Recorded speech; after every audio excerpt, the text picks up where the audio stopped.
para poder escucharlo, conversar, y después tendremos también la posibilidad de que ustedes puedan hacerle preguntas y seguir pensando sobre la base de estos 50 primeros años de la bioética, cuáles son las perspectivas a futuro. Así que bueno, sin más, los dejo con el doctor Laferrière. Les agradezco a todos la participación. Mientras habla Nicolás, pueden ir escribiendo en el chat y yo voy a ir anotando y preparando las preguntas para cuando termine la charla.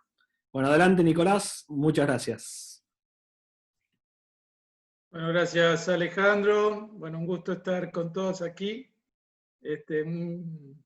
Muchos amigos, equipo del Centro de Bioética. Vamos a compartir estas reflexiones que son reflexiones preliminares, digamos, un poco para disparadoras, ¿no? Tampoco no tienen el orden no tienen la pretensión de exhaustividad, ni de un paper que uno ha terminado de meditar después de un montón de investigación, sino que, bueno, son fruto de meditaciones que venimos haciendo del Centro de Bioética Persona y Familia, y desde los grupos y equipos, y también porque decidimos lanzar en estos días una serie de reflexiones que vamos a llamar ¿hacia dónde va la bioética? Y esto, bueno, apunta también a marcar a tomar estos 50 años como un hito que nos hacen reflexionar sobre lo que estamos haciendo. Ciertamente la bioética ya existía antes, o sea, primero se detectó un uso en 1927, que fue un uso de un alemán que lo utilizó el término y después no arraigó, y ciertamente existía de antes, a 1970, pero bueno, el uso por primera vez allí de Potter en esa idea de la bioética como un puente al futuro y la bioética como supervivencia, es un poco la idea que tomamos como hito inicial. Voy a compartir una pantalla con ustedes para guiar mejor la presentación, con algunas ideas. Este es el esquema. Una gratitud primero.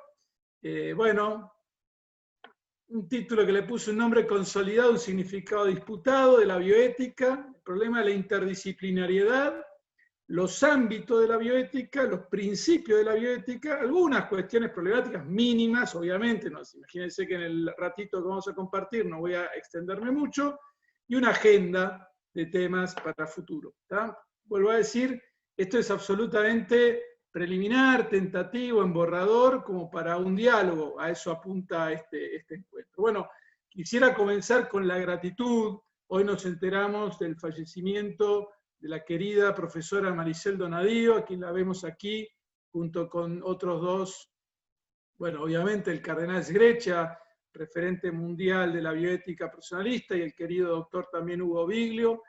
Y al hacer este balance me vinieron, la verdad que la noticia de la partida de Maricel me llegó, me parece una persona notable, una gran mujer, una intelectual, amante realmente de Santo Tomás de Aquino, probablemente de las personas que he conocido que más conocían a Santo Tomás, que más lo querían, que se esforzaban por divulgar su pensamiento.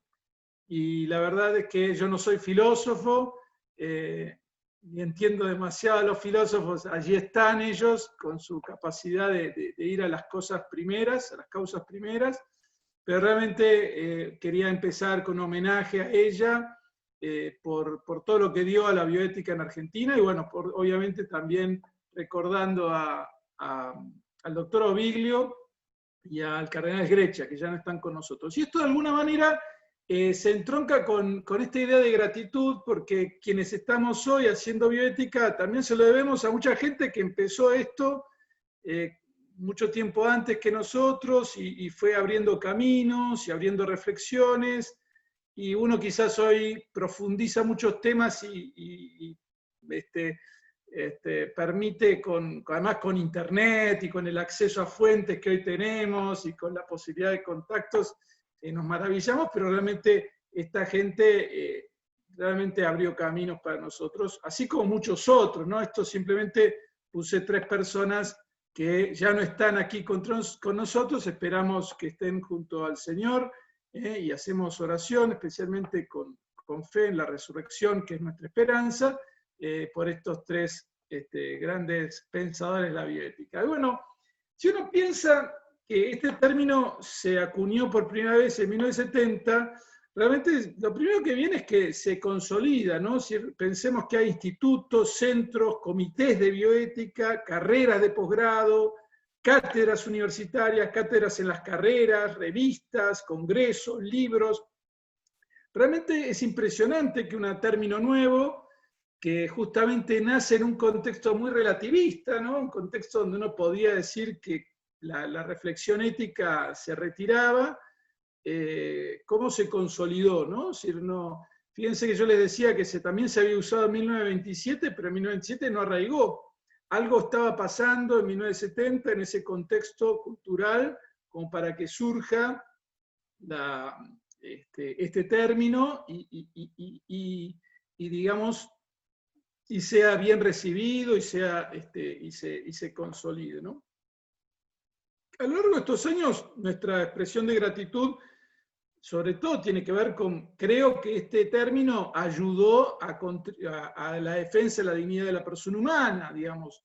D'Agostino tiene una expresión que dice algo así como que la bioética nace en un contexto de malestar, una idea de que la biotecnología se nos va de la mano y que necesitamos una reflexión ética, hacer ese puente, ¿no? Y si uno lo piensa, realmente en un montón de temas que han sido eje de estos 50 años, realmente, hay una mayor preocupación por la persona humana. En algunos temas se nota mucho más, como por ejemplo el tema de los trasplantes de órganos, realmente criterios éticos, por lo menos en la Argentina, no es que estamos teniendo una sensación de que roban órganos o de cosas así.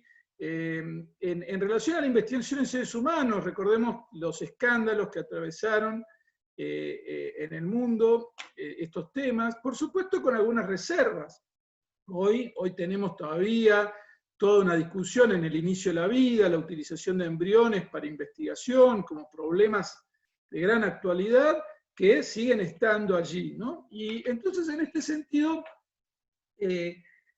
cuando miramos el origen, lo primero que decimos es que se consolidó. Ahora bien, los que han estudiado el origen dicen que, claro, la palabra bioética tiene como un origen bilocado, es decir, hay dos lugares. En Wisconsin, Van Rensselaer Potter va a acuñar esta nueva disciplina, va a tener una preocupación por los problemas globales, sobre todo por el tema del ambiente. Y esto va a dar lugar a un modelo de bioética más centrado en las cuestiones globales, en la cuestión que se aleja un poco de la dimensión más vinculada a la ética médica, que es la que se ubica hacia 1971 en Georgetown. En Georgetown nace también, o se usa el término bioética, sale el primer instituto de bioética en Georgetown, vinculado más estrechamente a la filosofía médica. Hay un autor que es Christian Brugger, que ha estudiado este tema siguiendo también a Reich, que es el que ha publicado un par de artículos sobre este origen bilocado y sus consecuencias. Y básicamente de acá salen como dos modelos de bioética. Una que está más centrada en la reflexión interdisciplinaria de conjunto, más la idea de nueva disciplina, ahora lo vamos a ver, y otra más vinculada a la impronta de la filosofía práctica, de la filosofía ética, y más cerca de la ética médica. O sea, más cerca de reconocer que siempre estamos en el campo. Aunque hablamos de bioética, estamos en el campo de la ética como disciplina, ¿no?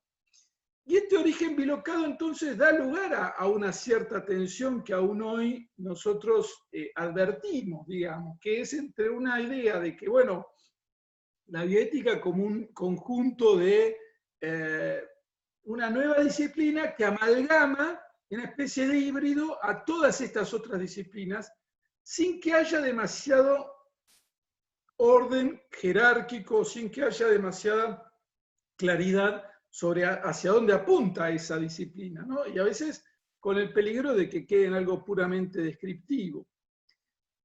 Por el otro, otra visión, que a mi entender es la que más, digamos, más, más pertinente, la que más se corresponde a la realidad de lo que estamos, del objeto que estamos estudiando, que es una idea de interdisciplinariedad, pero con una disciplina organizadora que es la ética, donde cada una de las disciplinas que participan de este fenómeno de la bioética aporta su propio conocimiento, pero el telón de fondo es ordenar una conducta humana. O sea, la idea de la ética es ordenar las conductas para señalar el bien humano, el bien común, el bien personal, ¿no? Entonces, esta idea de lo interdisciplinario, me parece a mí que soy uno de los grandes temas que atraviesa la bioética. Yo lo veo a veces dirigiendo tesis, ¿no? Cuando dirijo una tesis y la persona dice, bueno, pero tengo que hacerla con especialidad en bioética, entonces esto significa lo interdisciplinario. Pero ¿cómo es lo interdisciplinario cuando, bueno, por ejemplo, en mi caso, o tesis que dirijo que vienen del campo del derecho, ¿no? O sea, ¿qué significa ese diálogo entre bioética y derecho, por ejemplo? Bueno, el derecho tiene por función establecer lo justo, y lo justo en un caso concreto. Entonces la bioética también me ayuda a conocer mejor las circunstancias del caso. O sea, si yo no conozco de medicina, biología, de las distintas, de genética, para conocer, qué sé yo, las exigencias de un tema, la edición genética humana, por decir algo, aplicada al embrión, si yo no tengo esos conocimientos, estoy un poco buscando lo justo en el aire.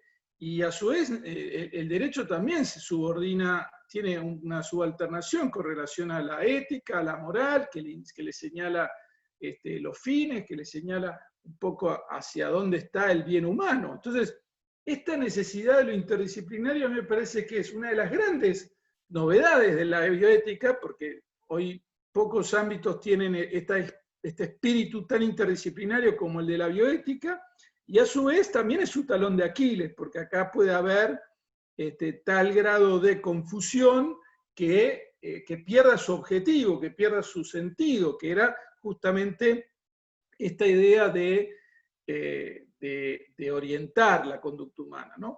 Por cierto, no es que en el modelo de Potter, va a decir Brugger, estuviera esto, sino que estos son como dos caracterizaciones así un poco crudas, pero me parece que es un tema que no lo hemos reflexionado lo suficiente y que todavía tiene mucho para dar. Si vamos a los ámbitos, voy a pasar rápido, obviamente, esto es muy interesante para que lo pensemos, ¿no? La clínica médica es donde la bioética por así decirlo, se ha arraigado con más fuerza, ¿no? Hoy es habitual encontrar en nuestros hospitales, instituciones de salud, un comité de bioética.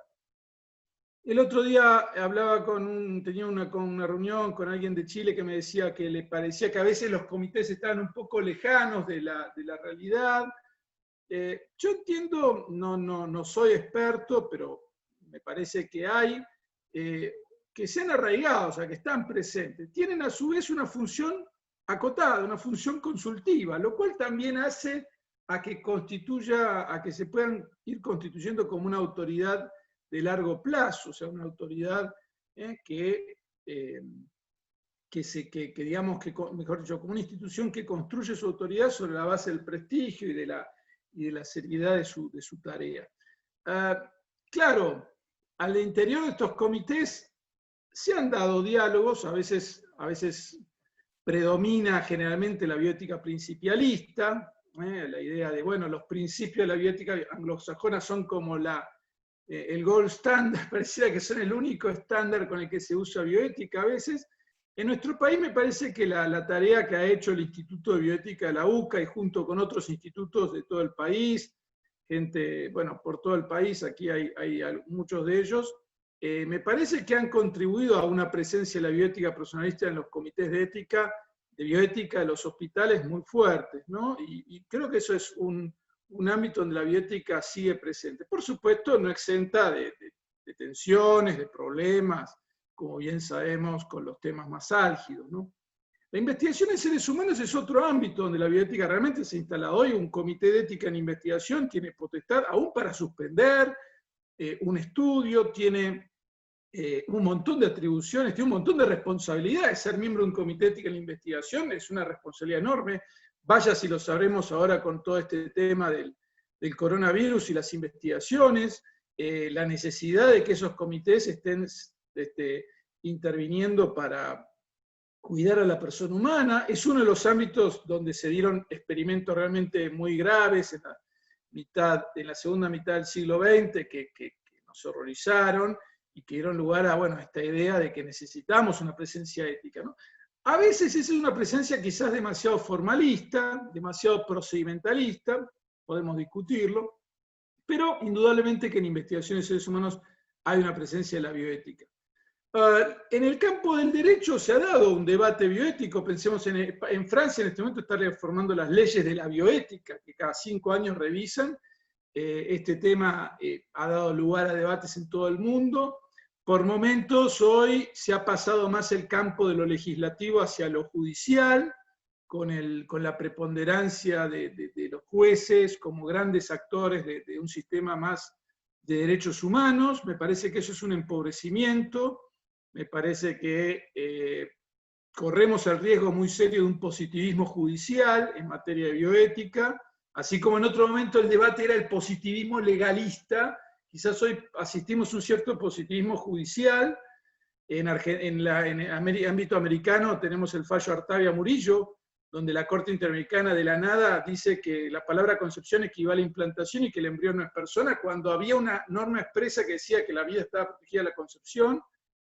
En una interpretación sesgada y citando un tribunal europeo que decía exactamente lo contrario a lo que la Corte Interamericana quiso decir, y dejando desprotegidos a los embriones y con la pretensión de que esto se use para todos los casos de biotecnología. Es una cosa expansiva, como si estuviera legislando, y se ha usado así, además. Después de 2012, el fallo Artavia-Murillo ha sido usado en nuestro país para casos de ovodonación, para casos de maternidad subrogada, para casos de fecundación post-mortem, para destrucción de embriones se usó Artavia-Murillo. Se usó Artavia-Murillo para fundar una ley de protección de embriones humanos cuyo objeto es permitir el descarte de embriones humanos bajo la denominación protección de embriones humanos. Entonces, las instituciones jurídicas han sido eje también de estos temas bioéticos y han estado muy presentes con estas ambivalencias. El cambio de la comunicación social, la bioética está instalada, lo vemos ahora mismo en la pandemia,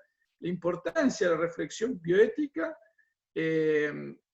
por cierto, ¿no? A veces con un enfoque demasiado sesgado, pero hay un espacio de bioética, hay una presencia de la bioética validada hoy como algo legitimado para intervenir en los debates sociales.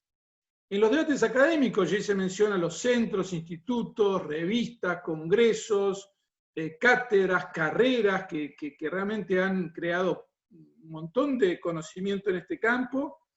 A veces me parece que falta más diálogo, o sea, por lo menos en nuestro país falta leer más a los que no piensan como uno y rebatir.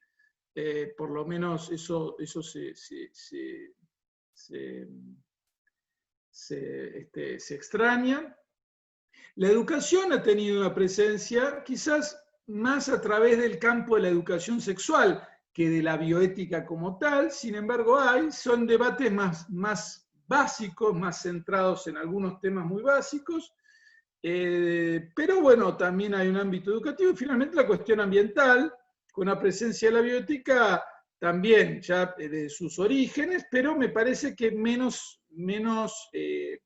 o sea, como más desgajada de los temas biotecnológicos, podríamos decir, clásicos de la persona humana, y con una cierta escisión entre las dos bioéticas. La bioética, digamos, más médica, y la bioética ambiental son como dos campos un poco que circulan por carriles un tanto separados para mí. Los principios, bueno, el gran tema de la bioética, los principios de la bioética. Lo primero que cualquier persona empieza a buscar bioética, bueno, tenés que saber los principios de la bioética, han estado marcados por, me parece a mí, la bioética anglosajona, que tiene una serie de problemas metodológicos, o sea, esos principios, ¿cómo operan? O sea, porque saber que hay principios sin saber cómo se usan los principios es un problema. Yo puedo perfectamente conocer los principios de la bioética, pero hacia dónde me llevan esos principios, cómo los aplico, ¿no? Hay un tema metodológico allí que tenemos que seguir profundizando, que me parece que a veces la impronta del casuismo, de discutir el último caso, nos impide tener más reflexión sobre el problema de los principios y por dónde van. El predominio del principio de autonomía, que se ha convertido en el principio fundamental de la bioética anglosajona y de la bioética dominante, a mí me parece que ha empobrecido, ha tenido lo que un español, Serrano Ruiz Calderón, llama como una función legitimadora de la bioética. O sea, la idea de que la bioética ayuda a legitimar todo lo que pasa en biotecnología. Porque en el fondo, si todo solo es autonomía, y bueno, todo está permitido. O sea, porque ¿dónde colocas el límite? Claro, sí, el límite es cuando el otro no da consentimiento, pero el que quiere usar la biotecnología puede hacer todo. Entonces, esto es un tema, el tema de la autonomía, que supone un debate sobre dignidad, obviamente. Y después me parece que ha habido también un tema con que siempre la bioética está atravesada por novedades. O sea, la última gran novedad, la edición genética humana, y siempre estamos en la última novedad, y hay principios fundamentales que siempre es bueno recordarlo, ¿no? Esta tensión la vemos, ¿no? Hay temas que son perennes, como los embriones congelados, o sea, temas que vienen y que se repiten y que se repiten. Y bueno, ¿por qué? Porque de fondo hay un tema muy, muy importante que está allí, que no terminamos de afrontar, ¿no? Que es una cierta intermediación técnica en la procreación. Para el personalismo, acá ya entro más en la bioética personalista, este tema de los principios, a mí me parece que ha sido un gran aporte de Helios Grecha, los principios de la bioética personalista, me parece que han ayudado muchísimo, le han dado una estructura, le han dado digamos, un punto de referencia seguro desde donde partir a la bioética personalista. Me parece que está pendiente una mejor articulación de los principios de esa bioética personalista con la ley natural, con la escuela de ley natural. La escuela de ley natural, por lo menos del campo del derecho, desde donde yo vengo, acá hay filósofos en el auditorio, algunos que saben mucho más que yo, probablemente puede iluminar, ¿no? Y especialmente en el tema de la originalidad de la transmisión de la vida humana.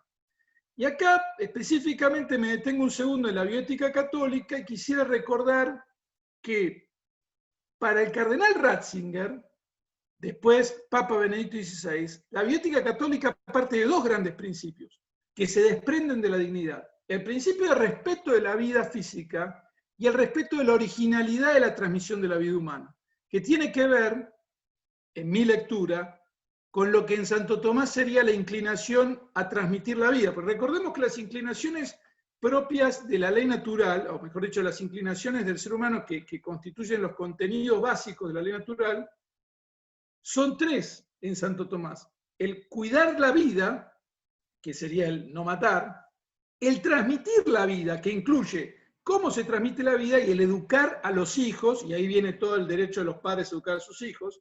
Y el tercera inclinación es buscar el bien según la naturaleza racional de la persona, que tiene que ver con toda la dimensión cultural, de despliegue de la libertad.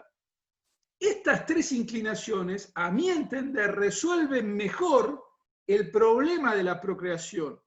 Y los cuatro principios de la bioética personalista, tal como los fundamentos de Grecha, para mí terminan dando una respuesta correcta al tema de los embriones, desde el principio de la vida, pero al tema de la originalidad de la transmisión de la vida, que es el tema de la procreación artificial, los cuatro principios no los termina de abordar. Me parece que ahí tenemos que ir más hacia la ley natural que hacia los principios de la bioética personalista. Por eso digo que acá hay un tema que está para nosotros bastante inexplorado, ¿tá? Y lo mismo me parece a mí que a veces la bioética personalista corre el riesgo de hacer demasiado hincapié en la cuestión individual y menos en la social, en la dimensión relacional, aunque los tiene presentes, porque recordemos el cuarto principio es sociabilidad y subsidiariedad. Está presente, pero claro, como están más siempre el caso, lo que nos aborda es el caso, también ahora estamos ante nuevos desafíos donde miramos el conjunto. Algunas cuestiones problemáticas, puse 2 diapositivas, no teman que acá no me voy a alargar demasiado, porque te dirían, bueno, acá empezamos. No, ya les digo, son disparadores, ¿no? Bueno, algo adelanté, ¿no?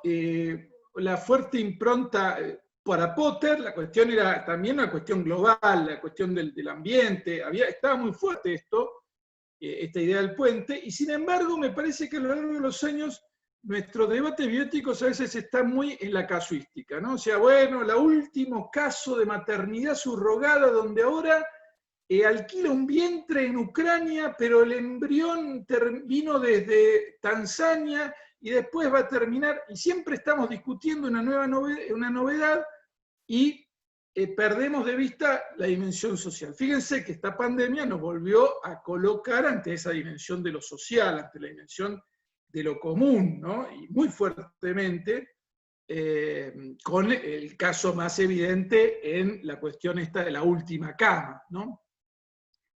Y entonces me parece que tenemos una cierta dificultad en cómo plantear lo social, sacarle más jugo a ese principio de sociabilidad y subsidiariedad, al principio de justicia, a la dimensión de justicia distributiva, al problema del derecho a la salud. El derecho a la salud exacerbado como una idea de salud como puro bienestar, una idea subjetivista del derecho a la salud, termina siendo una competencia entre quién es el más fuerte para conseguir el bien y termina generando grandes porciones de nuestra población que no tienen lo mínimo en salud. Pensemos que en la pandemia hemos tenido que resolver el problema de los equipos personales de protección de los médicos y al mismo tiempo estamos haciendo millonarias inversiones en técnicas de fecundación artificial subsidiadas por el Estado y por todo el sistema de salud, y uno se pregunta, bueno, pero esto no plantea un problema de prioridad de justicia distributiva. Y este tema está latente. Por supuesto, además que se suma a la dimensión de persona, sociedad, bien común, lo colectivista y lo individualista. O sea, todos estos son debates que hoy están atravesando y que me parece que a veces no hemos tenido suficientemente los mecanismos para debatirlos bien. En otra cuestión, bueno, que algo también adelanté y ya voy cerrando, una bioética puramente descriptiva, hemos tenido a lo largo de este tiempo a veces, que mira nomás lo que dice la sociología, temor a la coercibilidad, prohibido prohibir, cosa que de pronto se olvidó, porque ahora con esto de la pandemia nos prohibieron de todo y nadie levanta la voz ni de la autonomía, ni de nada, y con un olvido de la dimensión prescriptiva, digamos, que existe, la bioética tiene una dimensión prescriptiva, y que me parece a mí que también en cuanto a los que sostienen la dimensión prescriptiva, están, digamos, el peligro de los enfoques puramente ideológicos, podríamos decir ciertas visiones dialécticas, neomarxistas o muy constructivistas, o los enfoques puramente procedimentales, una bioética que se limita a buenos procesos, pero que no tiene entonces una dimensión material de fondo, de lo que es lo justo, lo que es el bien de la persona humana. Y bueno, por eso esta dimensión prescriptiva necesita de la dignidad de la persona y los principios. Y bueno, para terminar, esbozo de una agenda de tópicos, de puntos, que me parece a mí que están en juego, digamos, para los próximos años. Una bioética débil, o sea, en definitiva, este tema yo se lo tomo siempre lo fuerte de lo débil. Bueno, acá está la doctora Catalina Arias, a quien le mando un saludo especial, y con ella y con el doctor Mazzini Correas, en la escuela mendocina, siempre aprendí esto de lo débil y lo fuerte, ¿no? Es un concepto muy cercano a Carlos Mazzini. O sea, si la bioética no parte de una idea de que es posible conocer el bien, de una visión de que es posible alcanzar ciertas verdades y que esto tiene de ahí podemos derivar exigencias de justicia, vamos a tener una bioética débil, y la bioética débil se la van a llevar puesta. O sea, ¿por qué? Porque el poder de las biotecnologías es muy grande, o sea, el poder que estamos enfrentando de capacidad de intervención sobre la realidad humana es muy, muy grande, y se necesitan anclajes, hitos, pilares muy fuertes para sostener la dignidad de la persona humana, ¿no? Esto lo vemos claramente con la cuestión de la vida humana y cómo se ha, digamos, cómo a lo largo de los años, en el tema del inicio de la vida, con el tema de los embriones, realmente se ha profundizado la retirada de la bioética de tutelar los embriones. Yo me acuerdo cuando empecé en esto de la bioética, corría el año 94, estábamos con Inés Frank, a quien aquí está aquí en el ámbito, en la sala, y empezábamos estas cosas en el Congreso, dando una mano a un diputado en los debates sobre fecundación in vitro, y había cosas que eran totalmente, todos estaban en contra, la clonación, los híbridos, que se discutía, bueno, con qué finalidad se usaban las técnicas, si las técnicas eran un último recurso, las técnicas de fecundación in vitro. Han pasado los años y se ha tendido a legitimar todo, o sea, y esto realmente necesita una bioética fuerte, porque si no, los bastiones jurídicos caen. Y esto nos lleva a cómo concebimos al ser humano, ¿no? Las biotecnologías, por su propia dinámica, ven en la vida humana materia disponible, porque lo que ven es una materia que yo puedo operar de acuerdo a ciertos parámetros técnicos, matemáticos o algoritmos, y qué sé yo, y que yo puedo de alguna manera llevar a fines para sacarle la mayor utilidad posible. Frente a esto, a la capacidad que el hombre tiene de conocer y de intervenir sobre la realidad biológica, tiene que ir una igual y proporcionada capacidad de reconocer la dignidad de esa realidad, porque si no es pura materia. Entonces este es el telón de fondo más importante de la bioética en el momento que estamos. Por supuesto, esto lleva a la cuestión de la dignidad. ¿Qué dignidad? Y acá está la idea de dignidad como pura autonomía, que es un poco la línea predominante, o una dignidad ontológicamente fundada que no niega que hay una dignidad en la autonomía. O sea, la dimensión de libertad del ser humano es parte de su dignidad, que también conlleva deberes y deberes hacia sí mismo. Entonces, la dignidad como autonomía se transforma en un criterio totalmente inútil en la bioética. No me explica nada más que no se puede hacer lo que le impida al otro su autonomía, y solo el autónomo se convierte en el sujeto protegido.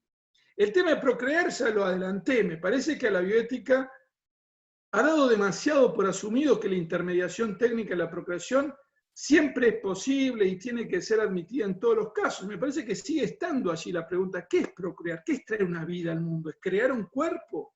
Y no, tenemos que tener en cuenta que hay valores, que eso hace a la originalidad de la transmisión de la vida humana. En el debate sobre fecundación in vitro, ciertamente, hoy ya estamos en otra etapa, estamos ante cuestiones eugenésicas y tenemos que recuperar que en el fondo sigue estando este tema de fondo. Curación o mejora es otro gran tema que también se plantea hoy con mucha actualidad, ¿no? Acá está Leonardo Pucheta, que sabe mucho más que yo de esto, así que no voy a decir mucho, pero simplemente diría que, bueno, ¿dónde colocamos el límite? O sea, evidentemente que hay una tentación de que la biotecnología sea usada para mejorar, para potenciar las facultades humanas, y hay gente utópicamente que piensa en lo transhumano, en lo poshumano y deshumaniza, en definitiva tiene una opción deshumanizante, lo cual no significa una reacción contraria a lo tecnológico, ¿no? Y finalmente el problema de la neurogenesia, ¿no? O sea, evidentemente hay una dimensión social de todo esto que a nosotros nos interpela, que nos lleva ni a asumir una posición colectivista ni individualista, una posición donde esté en juego la persona humana, pero la persona humana en su dimensión relacional, lo cual involucra bien común. Me parece que también es un tema de fondo que hace también a la biopolítica, diríamos, que ya me supera. Bueno, anduve más o menos en media hora, creo que sí, un poquitito más. Así que bueno, ahora abrimos, vos Ale, vas a coordinar, te dejo la palabra y saludo ya a todos los que se fueron sumando, que ahora hay muchos amigos, así que, y a todo el equipo del Centro de Bioética Personal y Familia que estuvo trabajando para este encuentro, difundiendo, y con quienes hacemos este emprendimiento, que es una iniciativa de voluntariado intelectual para sumar a esta tarea. Muy bien. Bueno, muchísimas gracias, Nicolás. Bueno, la claridad de siempre y toda esta serie de interrogantes, ¿no? Y de puertas que quedan abiertas y que nos invitan a seguir profundizando y reflexionando todos estos temas, ¿no? La primera pregunta que tenemos es, surgió ahí justo cuando tocaste este tema a mitad de la charla. Nos pregunta Eduardo si es sinónimo bioética católica y bioética teológica. Wow, buena pregunta. No, yo entiendo que no, o sea, no es sinónimo.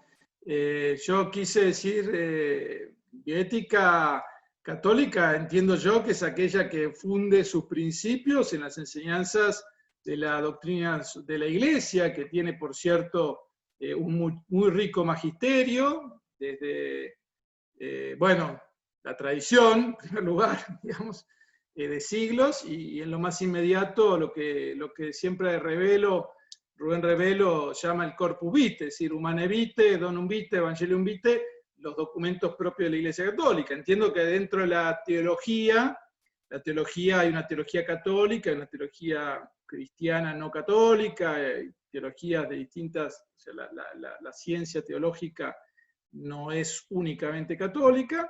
Y por otro lado estaría la bioética personalista, que enfatiza esta dimensión de la persona humana, que me parece que tiene alcances más amplios que el puramente católico.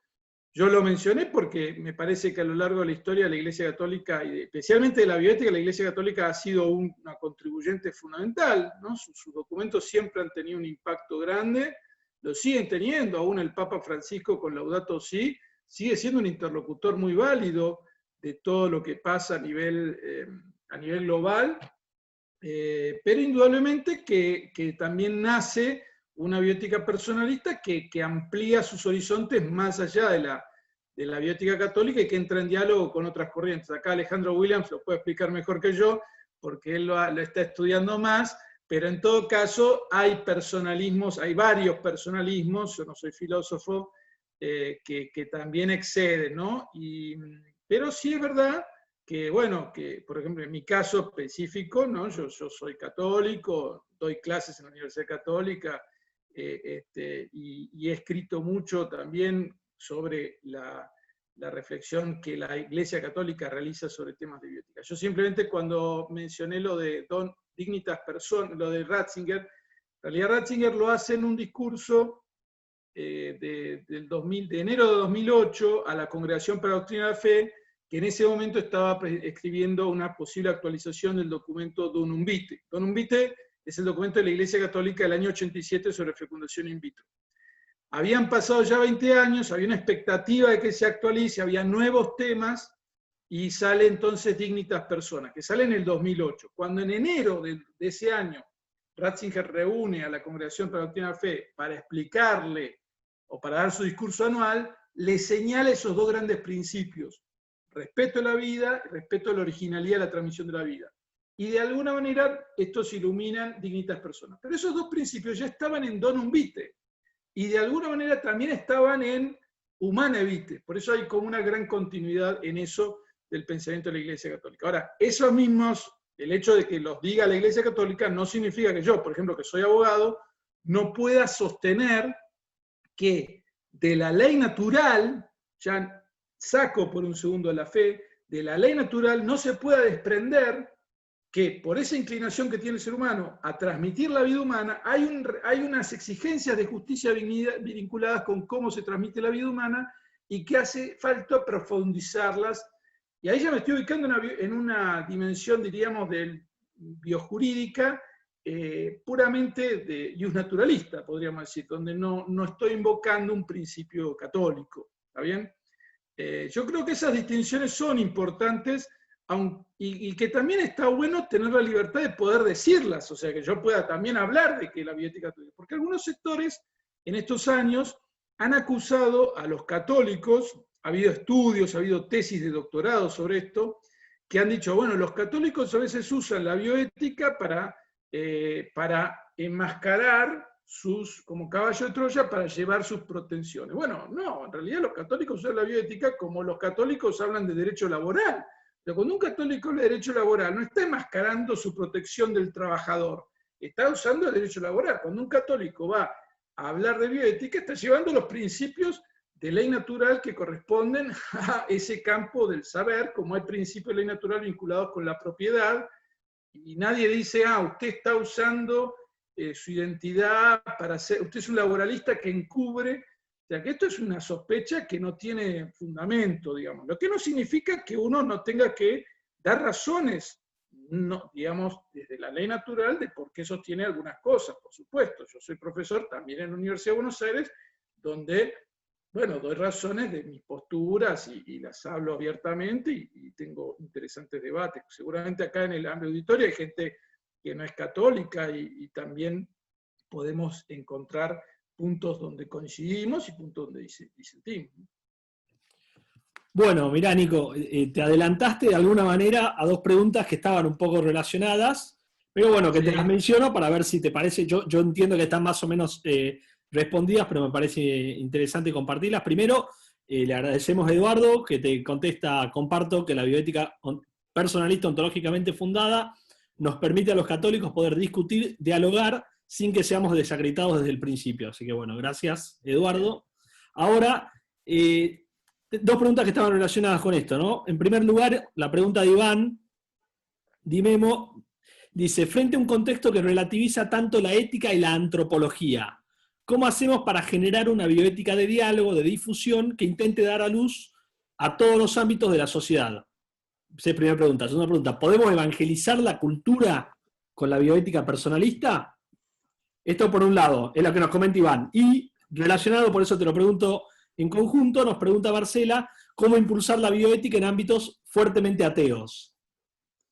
Bueno, a ver, es muy interesante, ¿no? La pregunta de evangelizar la cultura me atraviesa directamente porque hace el corazón de lo que aquí, junto con Inés Frank y muchos otros, tenemos como horizonte de un poco de lo que queremos como don, como carisma en este momento de la Iglesia Católica, como servicio de laicos católicos que quieren trabajar en estos temas. Ahora bien, el laico tiene como misión ordenar las realidades temporales según Dios, y esto lo dice el Concilio Vaticano II. ¿Qué significa esto? Es un gran tema, porque si yo digo que las realidades temporales tienen un cierto orden, y yo como laico me meto, tengo que llevar el Evangelio en todas las cosas donde estoy haciendo cosas temporales. Y bueno, el orden temporal tiene su autonomía, dice el Concilio Vaticano II. Entonces nosotros como laicos asumimos la autonomía de las realidades temporales, y si yo me dedico al derecho, no me dedico al derecho católico, me dedico al derecho ante estos debates. Entonces yo cuando critico a Artavia Murillo, no lo critico por católico, lo critico por jurista, por abogado. Jurista no sé si soy abogado, estudié Derecho y critico una sentencia judicial. Ahora bien, bajo mi fe, yo interpreto que de esa manera estoy ordenando una realidad y estoy contribuyendo al plan de Dios, que en última instancia quiere que todas las realidades entren a participar de su comunión trinitaria. Porque en definitiva, ¿cuál es el gran plan de Dios? Es que todos los hombres se salven y lleguen al conocimiento de la verdad, dice la carta a Timoteo. ¿Y qué significa que se salven y lleguen al conocimiento de la verdad? Que conozcan su amor, que entren en la dinámica del amor. Y eso ya es posible aquí. Entonces, yo cuando contribuyo a que en las instituciones jurídicas, o en un hospital, o en un comité de ética, o en un comité de ética e investigación, yo contribuyo a que se realicen las exigencias de justicia de la persona, puede estar contribuyendo a que se realice lo que Dios quiere, aun cuando no haya explícitamente una mención de Cristo. Lo que no significa que yo no tenga que, si se da el ámbito, o sea, cuando yo tengo que hacer un trámite, por ejemplo, para pedir un permiso para circular en la aplicación del gobierno, no tengo que explicar que soy católico, simplemente estoy haciendo un trámite ante el gobierno. Un montón de nuestras dimensiones, lo que hacemos, están en orden temporal. Ahora bien, claro, si nosotros hacemos ese orden temporal imbuidos de una conciencia cristiana, estamos contribuyendo a que la cultura exprese sus fines propios, y esos fines propios han sido asumidos por Cristo. Acá ya me tornó una clase de catequesis. Pero bueno, no importa. Vamos a cerrar la parte catequística y volvemos a la pregunta de la bioética personalista. Con esto quiero decir que hay una profunda reflexión personal y espiritualidad que puede animar a un católico a estar en la bioética. Ahora, eso no significa que en tanto católico, cuando explica un tema bioético, lo hace en tanto eso tiene una dimensión de autonomía propia. Si yo hablo de la ley natural y proteger la vida humana, lo hago desde la dimensión de ley natural. Respecto a si esto es posible con ateos, por supuesto que sí. Yo he tenido muchas discusiones en ámbito de la Universidad de Buenos Aires con gente abiertamente favorable al aborto, pero que quizás después íbamos a otro tema como la maternidad subrogada y estábamos de acuerdo. ¿Por qué? Porque, por ejemplo, en España en este momento hay una alianza entre el feminismo radical y los sectores, diríamos, de la bioética más personalista, que coinciden en que la maternidad subrogada es una práctica contraria a la dignidad de la mujer, por distintos fundamentos. Unos por un tema de dialéctica liberatoria de la mujer y otros por un tema de dignidad ontológica. Pero la coincidencia está. Y entonces en España hay una alianza, si ustedes leen sobre los debates sobre maternidad subrogada o alquiler de vientres en España, donde van a ver la alianza entre sectores radicalizados del feminismo y sectores de una bioética personalista. ¿Por qué? Porque el telón de fondo, hay acuerdo en que hay un exceso cuando estamos pensando en que una mujer se compromete en un contrato a alquilar su vientre para, al nacer el bebé, entregarlo, comprometerse por escrito, por jurídicamente, con un contrato que le obliga a entregar el bebé luego del nacimiento. Esto es un contrato que tiene muchos problemas jurídicos. En primer lugar, porque parece que el niño se convierte en objeto, porque además afecta la dignidad, y sabemos bien que ha dado lugar a montones de situaciones de explotación de mujeres y en todo el mundo, ¿no? Entonces, a mí me parece que tenemos espacios para esto. Yo creo que tengo la experiencia por cómo se ha dado muchas veces, que nosotros tenemos que mantener ese perfil humanista, conectar con realidades reales y enfrentamos un poder tecnológico que tiende a deshumanizar. La tendencia es a que la vida se acepta como materia disponible. Si la vida es materia disponible, se pierde la dimensión humana. Entonces nosotros, en cuanto siempre que reafirmemos la dignidad de la persona humana, vamos a encontrar puntos de acuerdo con gente de otras convicciones, gente atea, o vamos a poder hacer presente la bioética personalista, digamos.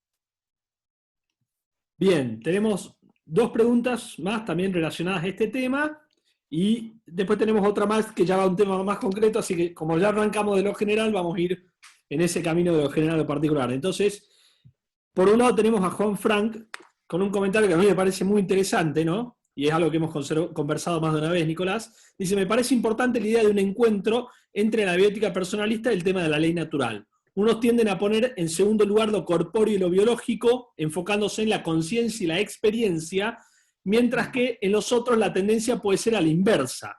Pero las dos se necesitan. Entonces, la pregunta de Juan Frank, que le agradecemos también, es si tenés alguna sugerencia en este sentido.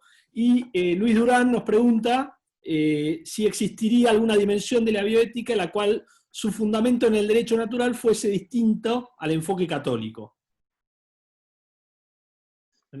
Bueno, Juan Francisco, no puedo más que decirle que él sabe más que yo. O sea, yo en temas filosóficos me declaro muy aprendiz, así que te agradezco la pregunta. Yo comparto que hay como una, yo creo que hay como una necesidad de superar un cierto dualismo y de recuperar la dimensión de la unidad de la persona en lo corporal, cuerpo y alma, o no sé, cuerpo y espíritu. Y me parece que ese tema está muy interesante para pensar y para ir a esta cuestión de las vinculaciones entre la bioética personalista y la ley natural, digamos. Respondiendo a tu pregunta, no sabría decirte cómo hacer ese acercamiento. por ejemplo, yo estudié cuando hice mi tesis, y después ya entiendo que no lo cambió, es Greccia mismo, cuando uno lee la primera edición del Manual de Bioética, la ley natural figuraba en una nota al pie como algo medio allí que no parecía bien integrado en la totalidad de los capítulos introductorios del Manual de Greccia, y ya la cuarta edición aparece mucho mejor desarrollado, ¿no? Yo creo que la bioética siempre necesita esto de los principios por cómo es la dinámica que se ha dado. O sea, vos vas a una reunión de un comité de bioética y entonces los anglosajones tiran sus principios y los personalistas tiran los suyos, y esto te da espaldas para sentarte y dialogar en una mesa de un comité. Entonces, habrá que profundizar un poco esos principios de la bioética de Greccia, y también ayudarlos a desenvolver mejor esta dimensión de digamos, de temas de ley natural que quizás no están bien expresados, digamos, que no están bien expresados. Y lo mismo con el método. O sea, pues yo creo que además el tema de la ley natural, que no se identifica con la ley biológica, eso ya está claro. O sea, la ley natural no es la ley de la naturaleza. O sea, no es que hay una objeción a la procreación artificial porque no es natural, no, entonces, ¿por qué cuando colocamos una prótesis entonces no es natural? No, no es eso, o sea, es natural en cuanto que expresa los fines a los que tiende ese ente, que es la persona humana, que le señalan su fin, el bien al que tiende, el bien que lo perfecciona, y entonces, bueno, me parece que allí tenemos que darle una vuelta. No sé, no sabría decirte mucho, Juan Francisco, por dónde, no sé, me queda pensando. Es un tema que siempre le sugiero como tema a los filósofos en la maestría de bioética de la UCA, le digo, che, ustedes tendrían que hacer una tesis, y bueno, a veces salen algunas cosas para pensar. Y respecto a la de Luis Durán, gracias Doc, gracias por estar acá.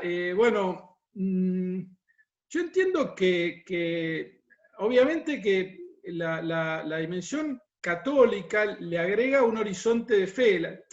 Nuevamente, Benedicto XVI, cuando habla justamente de este tema de fe y razón, o de fe y justicia, dice algo así como que la fe purifica y eleva.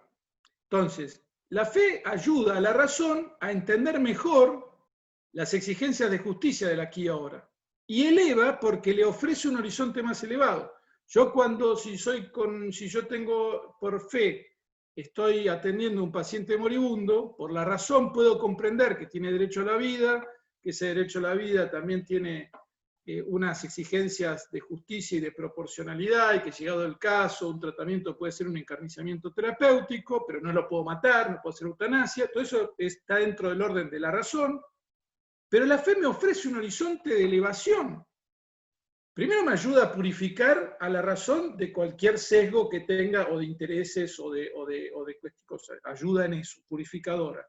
Y la fe eleva, ¿por qué? Porque si yo abordo ese tema del fin de la vida con fe, se me ofrece un horizonte de plenitud, de que la vida no acaba aquí, que obviamente que ofrece una experiencia humana mucho más plena, la experiencia más plena de todas, que es la experiencia de la expectativa, de la esperanza y la resurrección. Claro, esto por razón natural, o por la razón, no lo podemos conocer, porque esto es totalmente revelado. Podemos tener una intuición de la inmortalidad, pero ni siquiera la resurrección es la inmortalidad del alma. La resurrección es un fenómeno completamente nuevo, que es la expectativa de que nuestro cuerpo esté resucitado con toda la comunión de amor, que es la comunión trinitaria, y todos los seres que han vivido con nosotros. Entonces, esto es un horizonte tan pleno que realmente que ofrece. Ahora, no quita nada a que yo trabaje en el aquí y ahora por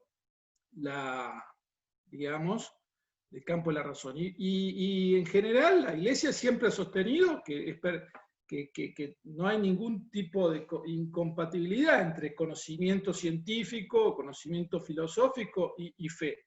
O sea, no podría haber algo que sea verdad en la fe que sea contradecido que sea verdad en la razón y que sea contradecido por la fe. Esa compatibilidad está. Bien, tenemos 2 preguntas más que te las hago juntas y tratamos de evacuarlas en el tiempo que nos queda. Bien, la primera de Mónica y Emma: ¿cómo se podría iluminar desde la bioética la decisión de una persona mayor que prefiere su libertad a riesgo de contagiarse en la situación actual antes que preservar su vida en la soledad, ¿no? Entonces es una pregunta muy, muy actual y que viene muy al nudo del contexto. Y en segundo lugar, agradeciéndoles también a Mónica y Emma, le agradezco también a Alejandra Mullart por estar acá. Nos hizo una pregunta, dice: se ha dictado un fallo donde una mujer quiso usar los embriones congelados con su ex marido para quedar embarazada, encontrándose ahora separados, y él lo rechaza, pero la justicia lo avala. Entonces la pregunta de la doctora Mullart es: ¿qué pasa con esos embriones y qué opina del fallo de la justicia? Bueno, respecto, espera, me perdí la primera porque me quedé pensando. Vamos con la primera, era la de... La primera, la pregunta de Mónica Yem era: Ah, la de la pandemia. la decisión Sí, de la sí. persona mayor que prefiere... Bueno, no, es un gran tema, sí. A ver, primero, todos somos personas libres, tenemos nuestra dignidad, hace que seamos libres, con derechos y deberes, ¿tá? Y la dimensión de los deberes incluye el cuidado de la propia vida y el cuidado de los demás, y esto además está ordenado por la ley como ordenación de la autoridad en orden al bien común para que ordena nuestras conductas. La ley puede ser ley natural o ley positiva. La ley positiva nos ordena. En ciertas circunstancias, la ley positiva, como en nuestro país, dispuso en Argentina, porque acá hay gente de otros países y los saludo, dispuso un aislamiento social con imposibilidad de circular. Bueno, esta disposición tiene su racionalidad en proteger la vida, en la medida en que se mantengan los presupuestos que le dieron origen y que siga siendo, digamos, algo proporcionado y que no sea excesivo, ¿no? Yo creo que en el inicio esto fue claro, a medida que vamos avanzando se van diluyendo esas razones, me parece que ya hay una serie de también problemas que van planteando la necesidad de una revisión, pero sigue habiendo un problema de alta contagiosidad, de alta letalidad de este virus, que hace que sea razonable que la autoridad en ciertas circunstancias limite nuestras libertades básicas, siempre que sea proporcional. Ahora bien, si esa ley positiva, si esa norma establecida por la autoridad de acuerdo a su competencia, que también es otro capítulo, porque lo dicta por un decreto de necesidad de urgencia inicialmente, pero después empieza a funcionar el Congreso y el Congreso no lo dicta, lo cual hace a una cierta, digamos ahora sí, problema de legitimidad en el origen, porque ya llega un punto donde los decretos de necesidad de urgencia empiezan a perder su necesidad y urgencia porque existe el Congreso. Ahora bien, si dicho esto, si no existiera esa norma, bueno, es parte de la libertad, como ahí puede ser una persona que hace algo más o menos riesgoso.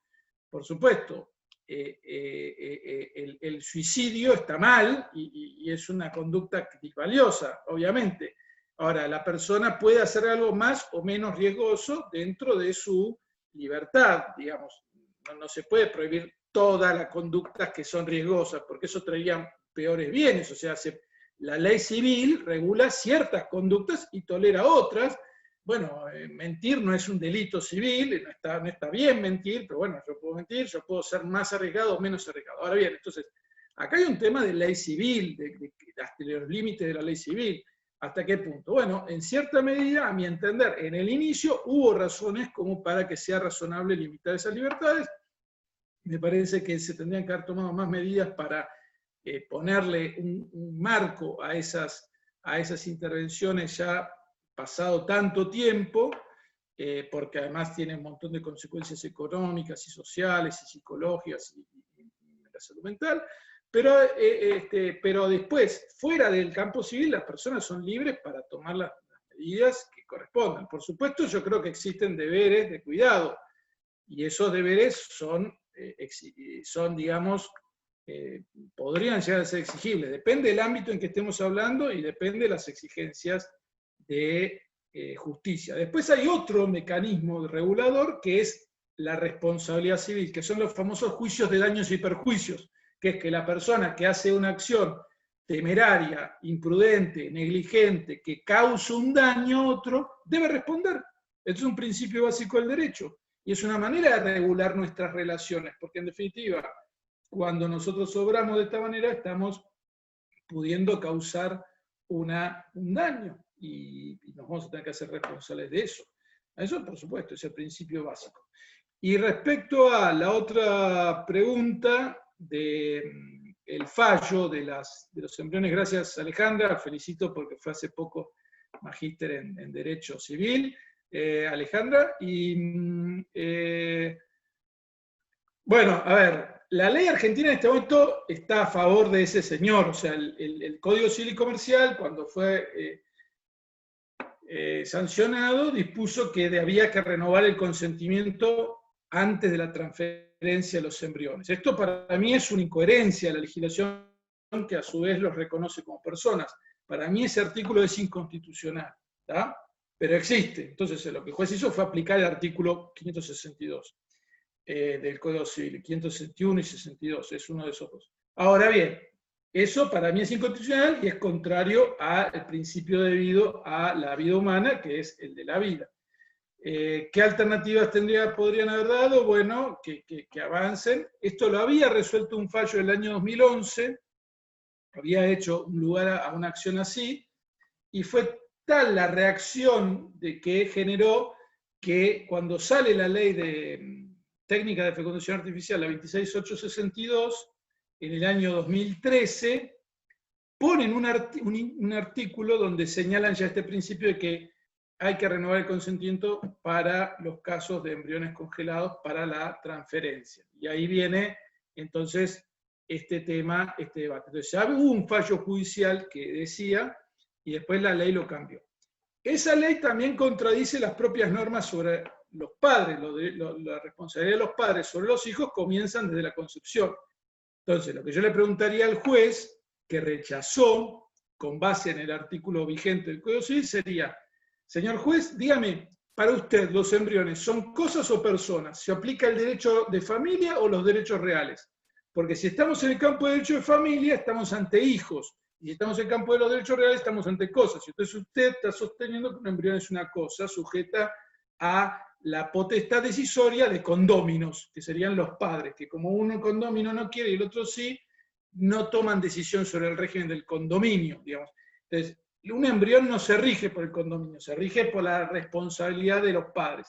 Pero bueno, esto es las incoherencias de un sistema que fue ideado a favor de la realización de las técnicas. Nuevamente, la idea esta de legitimación, la idea de la que yo hablo de bioética para legitimar todo. Entonces yo digo, no, la voluntad procreacional es un principio de la bioética, pero en definitiva estamos cosificando al ser humano en este caso concreto, ¿no?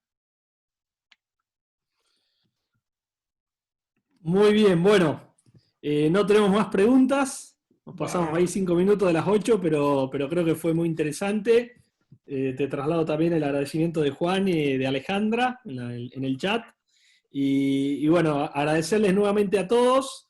Les voy a compartir una información para que nos puedan seguir en las redes sociales del Centro de Bioética.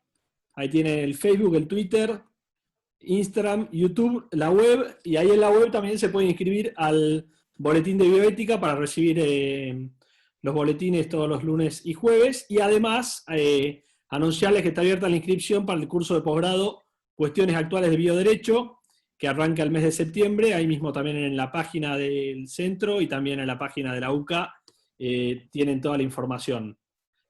Bueno, con esto les agradecemos mucho por habernos acompañado hoy, nos mantenemos en contacto y esperemos encontrarlos nuevamente para otro encuentro en este ciclo también de los 50 años de la bioética. Muchísimas gracias.